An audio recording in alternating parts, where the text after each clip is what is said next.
Hello నమస్తే viewers, అదిరిపోయే మట్ట గుడిసెల కూర ఎలా చేసుకోవాలో చెప్తాను. ముందుగా అయితే ముక్కల్ని కడిగి రెడీగా పెట్టుకోండి. పసుపు, కారం, ఉప్పు రుచికి తగ్గ అయితే వేసేసుకొని కట్ చేసి పెట్టుకున్న ఉల్లిపాయ ముక్కల్ని కూడా వేసేసుకొని తర్వాత ఫ్రెష్ అల్లం వెల్లుల్లి పేస్ట్ 4 పచ్చిమిర్చి, ఒక కరివేపాకు రెబ్బ వేసేసుకొని మంచిగా అయితే మిక్స్ చేసుకోవాలి.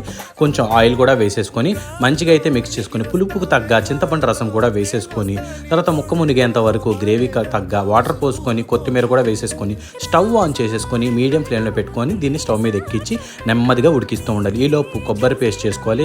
చెక్క, లవంగం, యాలక్కాయ, గసగసాలు వేసుకొని ఇలాగ పేస్ట్ చేసేసుకొని దాన్ని ఇలా మంచిగా అయితే మిక్స్ చేసుకోవాలన్నమాట.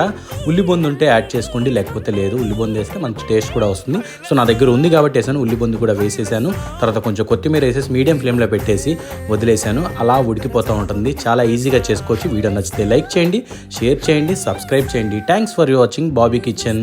లేట్ చేయకుండా మీరు కూడా వండేసుకొని ఎలా వచ్చిందో కామెంట్ సెక్షన్లో అయితే పెట్టండి. Thank you, bye.